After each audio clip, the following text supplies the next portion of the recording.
నానమ్మ నాకు డబ్బులు కావాలి. డబ్బులు కావాలా? డబ్బులు కావాలా? ఎందుకు నీకు? నిన్న సాయంత్రమేగా తీసుకున్నా. నానమ్మ ఇచ్చేయి ప్లీజ్. మా బంగారు నానమ్మ ప్లీజ్. నానమ్మ ఇచ్చే నానమ్మ ప్లీజ్. తన మాట నెగ్గించుకోవడం ఎవరైనా మా చిన్నాన్ని చూసే నేర్చుకోవాలి. సరే ఇందా.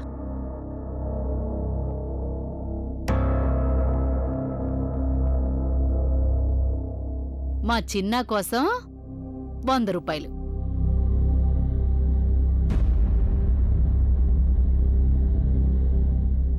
రూపాయలేం సరిపోతాయి? మనకు కావాల్సింది 200 కదా. 100 రూపాయలేనా నానమ్మ? అంతేనా? ఇంకా కావాలా నీకు? ఇదిగో ఇది పట్టుకో. అరే నువ్వు కాంతం, ఒక్కసారి పిల్లవాడి మొహం చూడు. వాడికి 100 కంటే ఎక్కువ కావాలని తెలుస్తోందిగా. ఇదిగో ఇది నీకోసమే.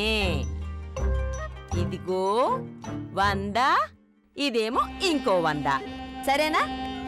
200 రూపాయలా? సంతోషమేనా? కొంచెం కాదు నానమ్మ, చాలా పెద్ద సంతోషం.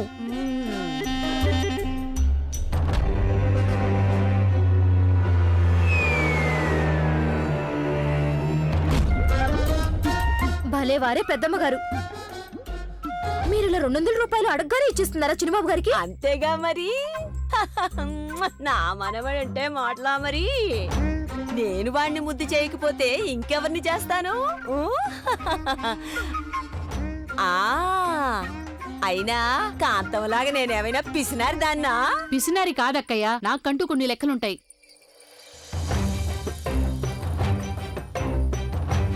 నిజమా దేవుడికే తెలుసు, నాకు నా మనవడికి మధ్య నేను డబ్బు ఎన్నడూ అడ్డు రానివ్వలేదని.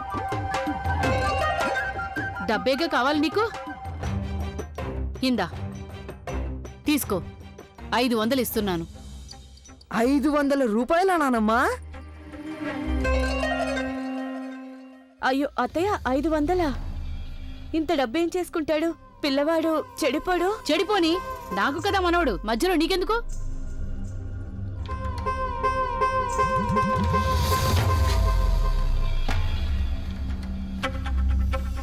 ఇదిగో విను, కొంచెం గొంతు తగ్గించి మాట్లాడు. నీకు నేను అత్తగారిని అవుతాను, నేనేం నీ స్నేహితురాల్ని కాదు.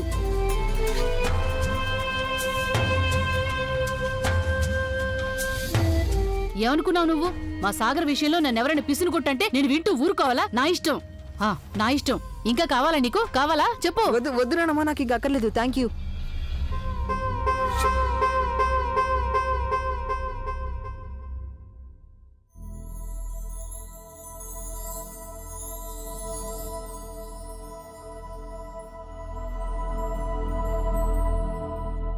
మమ్మీ, నేను గంగ బయటికెళ్ళి ఆడుకోవచ్చా?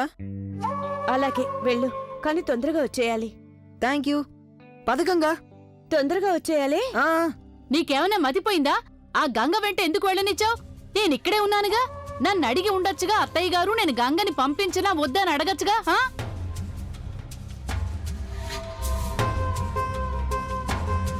మరీ ఇష్టారాజ్యం అయిపోయింది. ఆశ్రమం నుంచి జనాలు రాబోతున్నారు, చాలా మంది వస్తారు, ఎన్నో పనులుంటాయి. అయినా నువ్వు పిల్లని అలా పంపించేస్తావా? సాగర్ వెనకాల ఎందుకెళ్ళింది? అత్తయ్య గారు పిల్లలు కదా. సరేలే, నేను చెప్పినా చెప్పకపోయినా రెండూ ఒకటే అనుకుంటే నీ ఇష్టం వచ్చినట్టు చేసుకో. మధ్యలో నాకెందుకు తలనొప్పి? నోరు మూసుకుని రామాని చదువుకోవచ్చుగా నేను.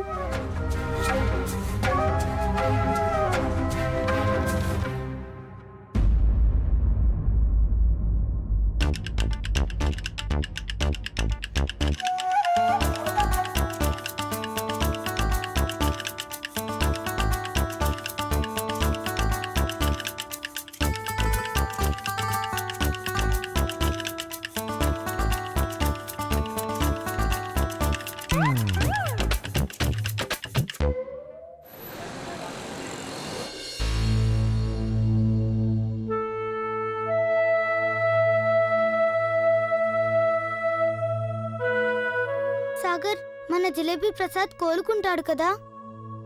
నువ్వేం బెంగ పెట్టుకోకు గంగా, డాక్టర్ అంకుల్ దీనికి నయం చేస్తాడు. బాగా చెక్ చేయండి డాక్టర్ గారు. దాని జబ్బేంటో తొందరగా నయం చేయండి.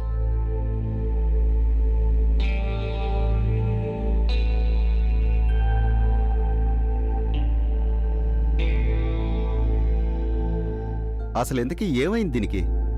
ఈయన డాక్టర్ ఎలా అయ్యాడు సాగర్? ఆయన మనల్ని అడుగుతున్నాడు దానికి ఏమైందని. చూడు తల్లి, అలా అడగడంలో నా ఉద్దేశం ఏంటంటే అసలు ఇది ఏం తిందని, దాని పరిస్థితి ఎలా ఉందని. తినడం అయితే బాగానే ఉంది డాక్టర్ గారు. అప్పటిదాకా మాతో ఆడుకుంటూనే ఉంది. మరి ఉన్నట్టుండి ఏమైపోయిందో దీనికి? హఠాత్తుగా నీరసించిపోయింది. నేను దీనికి మంచినీళ్ళు కూడా పట్టించాను, అవి కూడా ఉమ్మేసింది.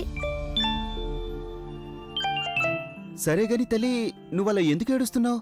ఎందుకంటే దానికి తను అమ్మ కదా, అందుకే. మరి నువ్వు? నేను దాని తండ్రిని. మరి నీకెందుకు ఏడుపు రావటం లేదు? ఎందుకు రావట్లేదంటే సాధారణంగా తండ్రి అంటే స్ట్రాంగ్ గా ఉంటారు కదా. నాకెప్పుడు జ్వరం వచ్చినా మా అమ్మ చాలా ఏడుస్తుంది. మా నాన్న మా అమ్మని చాలా సపోర్ట్ చేస్తారు. నేను కూడా అదే చేస్తున్నా, గంగని సపోర్ట్ చేస్తున్నా. సరే గాని మీరు మీ అబ్బాయికి పేరు గీరు పెట్టలేదా ఏంటి? పెట్టాను కదా, jalebi Prasad. Very interesting name కదా. ఎంతో తీయగా ఉన్న పేరు కదూ. ఇక మీ అమ్మా నాన్న నాకు ఈ సంగతి చెప్పండి, దానికి ఏం తినిపించారు మీరు అసలు? ముందుగా బిస్కెట్ పెట్టాం, పాలు కూడా ఇచ్చాం, మంచినీళ్ళు కూడా. అన్నట్లు క్రీమ్ బిస్కెట్లు కూడా తినిపించాం. చూడు బాబు, పాలు నీళ్లు సరే గాని డాగ్స్కి ఎప్పుడు డాగ్ బిస్కెట్సే తినిపించాలి. ఎందుకంటే మనం మనుషులను తినే బిస్కెట్లు డాగ్స్కి విషాహారంలా పనిచేస్తాయి. అందుకే అవి అలా జబ్బు పడిపోతాయి. చూసావా, నేను నీకు చెప్పానా లేదా ఈ జిలేబీ ప్రసాద్ కి ఎక్కువ క్రీమ్ బిస్కెట్లు పెట్టొద్దని? కానీ నువ్వు అసలు వినిపించుకుంటేనేగా. అరే, ఏదో తప్పంతా నాదే అన్నట్టు మాట్లాడుతున్నావే. నువ్వు నన్ను 10 సార్లు అడిగావు, దీనికి ఏమైనా ఉంటే పెట్టు, దీనికి ఏమైనా ఉంటే పెట్టని. ఒకవేళ నేను దీనికి పెట్టలేదనుకో, అప్పుడు నువ్వు దాన్ని అస్సలు పట్టించుకో నువ్వు అంటావు. ఇదిగో సాగర్, ఇప్పుడు ఊరికే వాదించకు. ఇప్పటికీ నాకు జిలేబీ ప్రసాద్ గురించి బెంగగా ఉంటే ఇదొకటి. నువ్వెప్పుడైనా నీ తప్పు ఒప్పుకున్నావా? చెప్తున్నా, ఒకవేళ జిలేబీ ప్రసాద్ కి ఏమైనా అయ్యిందంటే నేను నిన్ను విడిచిపెట్టాను, తెలిసిందా? అలాగే. ఇక చాలు పిల్లలు, ఊరికే కంగారు పడాల్సిన అవసరం లేదు. నేను చిన్న ఇంజెక్షన్ ఇచ్చేస్తాను, పూర్తిగా నయమైపోతుంది.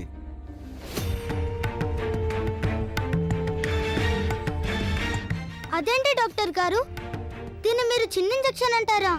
ఇంత చిన్న కుక్క పిల్లకి అంత పెద్ద ఇంజెక్షన్ ఎలా వేస్తారు? అది ఎంతో పెద్దగా ఉంది కదా. వద్దు, నేను దీనికి వేయనివ్వను. చూడు తల్లి, నీకు గనక ఇది తొందరగా నయం అవ్వాలి అంటే నేను ఈ ఇంజెక్షన్ ఇవ్వాల్సిందే. అరే, నీకేం అర్థం కావడం లేదా? దీనికి ఎంత నొప్పిగా ఉంటుందో తెలుసా? వేయనివ్వనా ఇంజెక్షన్? ట్రై టు అండర్స్టాండ్ తల్లి. ఇప్పుడు ఇంజెక్షన్ ఇవ్వటం చాలా చాలా ముఖ్యం, లేదంటే కష్టం అయిపోతుంది. నువ్వు ధైర్యంగా ఉండాలి గంగా. నువ్వు స్ట్రాంగ్గా ఉండడానికి ప్రయత్నించు. డాక్టర్ అంకుల్ చెప్తున్నారుగా, ఇంజెక్షన్ ఇవ్వడం చాలా ముఖ్యమని. అంటే అవసరమనేగా గంగా. ఇంజెక్షన్ ఇస్తేనే మన జిలేబీ ప్రసాద్కి నయమవుతుంది. సరే, అయితే వేసుకో. కానీ ఇది గుచ్చుకుంటే దానికి చాలా నొప్పిగా ఉంటుంది. మెల్లిగా వెయ్యి.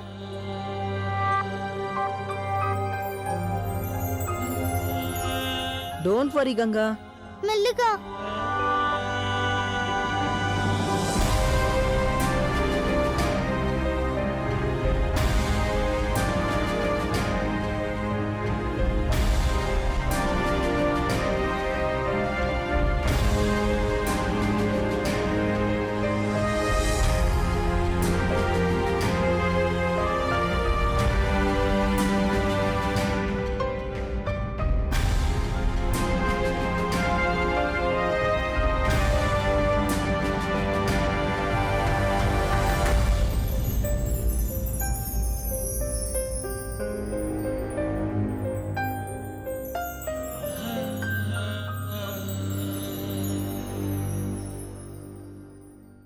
అలాగే ఈ ప్రసాదం డబ్బాలు ఇంకో 2 ఇవ్వండి.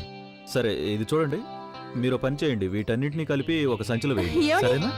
అరే, ఏమైపోయావు ప్రభా? నేను ఎప్పటి నుంచో నీ కోసం అయ్యో, వెతుకుతున్నాను. నేను ఇక్కడేగా ఉన్నాను, మీరెక్కడున్నారు అసలు? ఇదిగో బయలుదేరుతున్నాను ప్రభా, అక్కయ్య కోసం ప్రసాదాలు తీసుకుంటున్నాను. ఎప్పుడు చూసినా అక్క అక్క అక్క అక్క.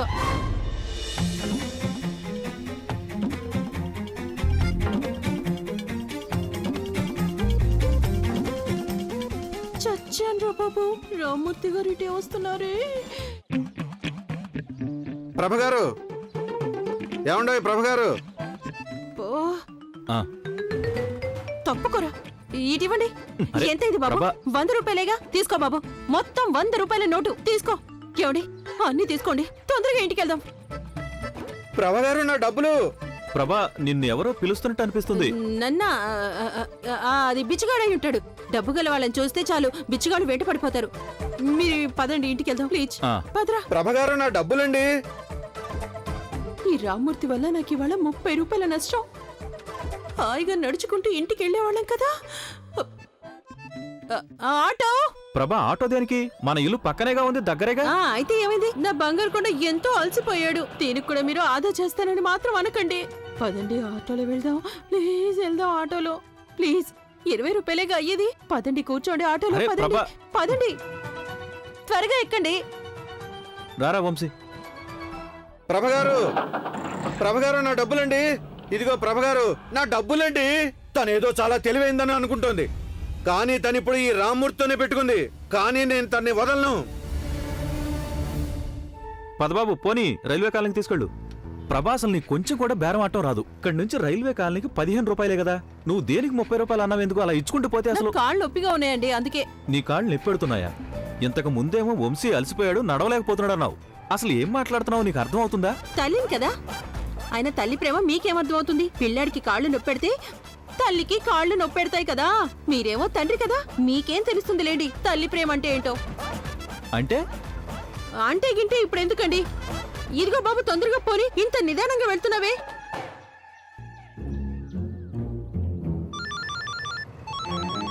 అరే ఫోన్ వస్తుంది నీకే కదా, ఎత్తొచ్చు కదా. Wrong number. సరే కానీ మమ్మీ, నాకు ఒక అనుమానం. ఫోన్ తీయకముందే అది రాంగ్ నంబర్ అని నీకు ఎలా తెలిసింది మమ్మీ? అవును, అది కరెక్టే. ఒరే, నువ్వు ఇలాంటి పనికి మళ్ళీ ప్రశ్నలు అడగడం మానేరా ప్లీజ్. బాబు, నువ్వు తొందరగా పోని. ఇంత స్లోగా వెళ్తున్నావేంటి? మమ్మీ అది చూడు, సాగర్ గంగ వస్తున్నారు. సాగర్. అవును, సాగర్ కంగే. వీళ్ళిద్దరు ఇక్కడ ఎందుకున్నారు? బాబు కొంచెం ఆటో ఆపు. వద్దు వద్దు, ఆటో మాత్రం ఆపద్దు. చూడండి, నేను మీకు డబ్బులు ఇచ్చేది. మీరు గనక ఆటో ఆపారంటే నేను ఒక్క పైసా కూడా ఇవ్వను. మొత్తం 20 రూపాయలు నా దగ్గరే ఉంటాయి. ఆటో మాత్రం ఆపకండి, ఇంటికి వెళ్దాం. అరే ప్రభా, వాళ్ళు పాపం ఇక్కడ తిరుగుతున్నట్టున్నారు. అదేం లేదు, సాగర్ గంగా ఇక్కడేం లేరు. నువ్వు పద బాబు. మమ్మీ నేను చెప్తున్నారు నిజమే. నేను వాళ్ళని చూశాను, వాళ్ళ దగ్గర ఒక కుక్క పిల్ల కూడా ఉంది. చూడు వంశీ, పట్టపగలే కలలు కండం మానేసే నువ్వు. నీ పరిస్థితి చూడు, ఎలా అలసిపోయావో నువ్వు. ఇంటికి వెళ్దాం బాబు, తొందరగా పోనీ ప్లీజ్. నాకేమనిపిస్తుందంటే వీడెక్కువైపోయి మా మమ్మీ బుర్ర చెడిపోయింది అనిపిస్తుంది. ఇక మన జిలేబీ ప్రసాద్ కి నయమైపోతుంది కదా సాగర్. డాక్టర్ గారు చెప్పారుగా గంగా, ఆయన ఇచ్చిన ఇంజెక్షన్ వల్ల మన ప్రసాదు తొందరగా కోలుకుంటాడు, తొందరగా నయమైపోతుంది. విన్నావా? విశ్రాంతి తీసుకోవాలి. నువ్వెంత విశ్రాంతి తీసుకుంటే అంత తొందరగా నయమైపోతుంది. అప్పుడైనా మనం రెండింటిని ఎదుర్కోవాలి. ఒకటి అమ్మగారిని, రెండోది వ్యాధిని. ఏదో శ్రీకృష్ణుడి దయ వల్ల సమయానికి శాంతానమ్మ వచ్చేసింది. లేదంటే మనం ఏమైపోయే వాళ్ళమో ఏమో. ఇదిగో సాగర్, చూసావా? ఇది శాంతానమ్మ పేరు వినగానే నాలుక బయట పెట్టింది. మనమందరం సంతోషంగా పెడతామే అలాగా. రే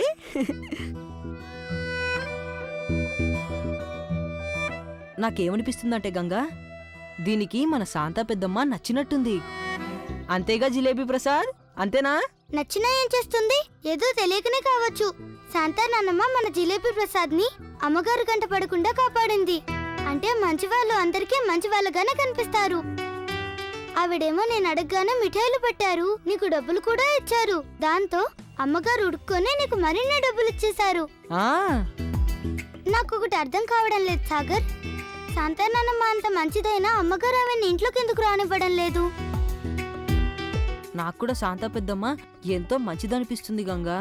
కానీ నానమ్మకి ఏదైనా ఒక అవకాశం దొరికితే చాలు అందరినీ కోపడుతుంది, అందరి మీద అరుస్తుంది, అనవసరంగా అందరినీ వేధిస్తుంది. ఇదివరకేమో నిన్ను, ఇప్పుడేమో ఆవిడ్ని. ఎప్పుడైనా సరే ఆవిడ మన ఇంటికొస్తాను అంటే చాలు నానమ్మ ఎప్పుడూ వద్దొద్దు, ఆవిడ మన ఇంటికొస్తే చాలా పెద్ద గొడవ అవుతుంది అంటుంది. అందుకే ఆవిడ వాళ్ళింట్లో ఉంటేనే మంచిది అంటుంది. అమ్మగారు ఆవిడ ఎప్పుడు ఎందుకు దూరంగా ఉంచాలనుకుంటుందంటే ఆవిడ ముందు ఈవిడ నోరు విప్పనివ్వలేదు కదా, అందుకని.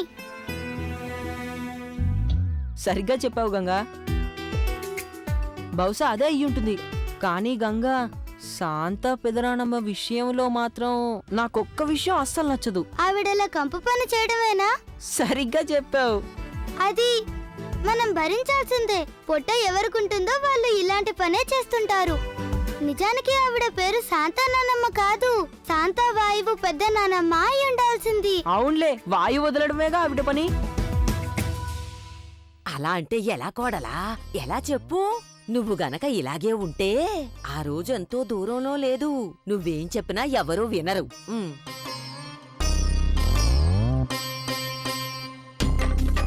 అలాగే నీకొంకో విషయం తెలుసా? ఆ? ఇదంతా మీ అత్తయ్య కాంతం కారణంగానే అవుతుంది. అరే తనేగా నీకు మమత అనే హక్కు లేకుండా చేసింది.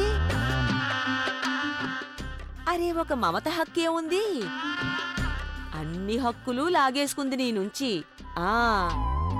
అంతా తన గుప్పెట్లోనే పెట్టేసుకుంది.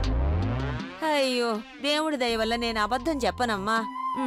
కానీ తను నాకంటే చిన్నదే కావచ్చు, కానీ తప్పు ఎవరు చేసినా అది తప్పే కదా. ఏమంటావు కోళ్ళ? ఇంకొకళ్ళని చూసి కూడా చూడనట్టుండొచ్చు, కానీ నేను అలాంటిదాన్ని కాదుగా.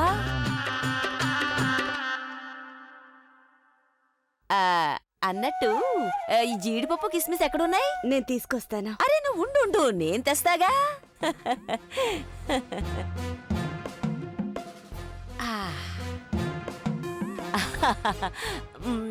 చూడు, నేనొక మాట చెప్పనా?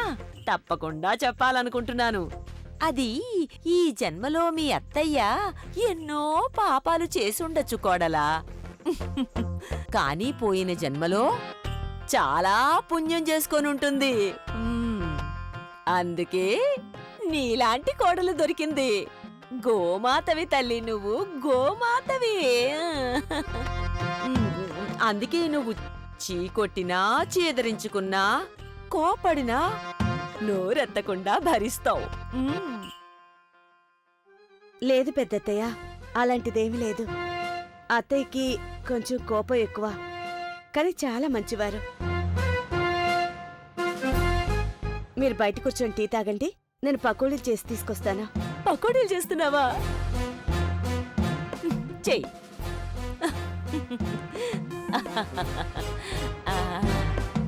పెద్దత్తయ్య,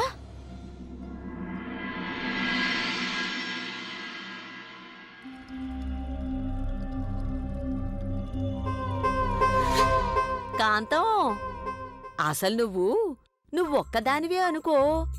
నువ్వొక్కదానివి కాబట్టే అంతగా నిగ్రహించుకోగలుగుతున్నావు. అదే నీ స్థానంలో నేనుండుంటే, నీ కోడల స్థానంలో నా కోడలుండుంటే, ఆ పిల్ల గనక ఇలా ఎదురు మాట్లాడితే 2 చెవులు పట్టుకుని గుంజీలు తీయించేదాన్ని. అబ్బో అబ్బో, నువ్వు చెప్పడం పెద్ద కబుర్లే చెప్తావు. ఇదంతా నా కుప్పెట్లోనే ఉందంటావు. నేను అనుమతిస్తేనే ఏదైనా జరుగుతుందంటావు. కానీ ఒక్క కోడల్నే అదుపులో పెట్టలేని నువ్వు గొప్పగా కబుర్లు చెప్పావే. ఇలా అబద్ధాలు చెప్పుకొని తృప్తి పడడం నీ దగ్గరే నేర్చుకోవాలి. అవునా కాంతం? అలాంటిదేం లేదక్కయ్య. మాట్లాడే హక్కు అందరికీ ఉంటుందిగా. పైగా తను నా కోడలు, నా బానిస కాదుగా, తల వంచుకుని నేను చెప్పిన పని చేయడానికి. నీ కోడలు కాబట్టి నిన్ను ఎదిరించి మాట్లాడడం నీకంత బావుందంటే అలాగే కానివ్వు. కానీ నాకేం బాగాలేదు, అందుకే చెప్పేశాను. కానీ నేను చెప్పేది మాత్రం బాగా గుర్తుంచుకో కాంతం. ఇదిగో, ఇవాళ ఏదో ఒక్క మాటే మాట్లాడింది, రేపో మాపో ఇంకా 4 మాట్లాడుతుంది. అది కూడా నలుగురు ఉన్నప్పుడు మాట్లాడుతుంది. అప్పుడు నీ కాళ్ల కింద నేల కదిలిపోతుంది చూడు. ఆ తలవంపులకి నీ మొహం ఎక్కడ పెట్టుకోవాలో నీకే తెలీదు. అప్పుడు మాత్రం అనకు నేను ముందుగా నిన్ను హెచ్చరించలేదని. అక్కయ్య, ఎంత వయసు వచ్చినా నీకు తంపులు పెట్టే అలవాటు ఇంకా పోలేదా? అలా మాట్లాడతావేంటి కాంతం? నేనా తంపెలు పెట్టేది? అంత మాట ఎలా అంటున్నావు నన్ను? చిన్నదానివి చిన్నదానిలాగే ఉండు. ఏదో పెద్దదానివి అయిపోవాలనుకోకు. ఆ లేదే. నేనేం తంపిలు పెట్టడం లేదు, ఏదో నీ మంచి కోసం చెప్తున్నాను. ఆ అయినా నా మాటలు గనక నీకు నీ గుండెల్లో సూదుల్లా గుచ్చుకుంటే నాకేం నష్టం లేదు. కానీ ఒకటి మాత్రం నువ్వు ఇప్పటినుంచి ఆలోచించుకో. నీ కోడలి మాటలు నిన్ను చురకత్తిలా కోసినప్పుడు అప్పుడేం చేస్తావు నువ్వు? అది కూడా నువ్వు నలుగురిలో ఉన్నప్పుడు ఏం చేస్తావు నువ్వు? ఆ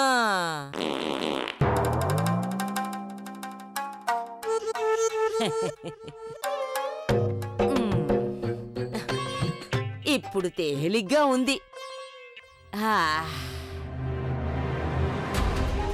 ఏదో ఒక్క మాటే మాట్లాడింది, రేపో మాపో ఇంకా 4 మాట్లాడుతుంది. అది కూడా నలుగురు ఉన్నప్పుడు మాట్లాడుతుంది.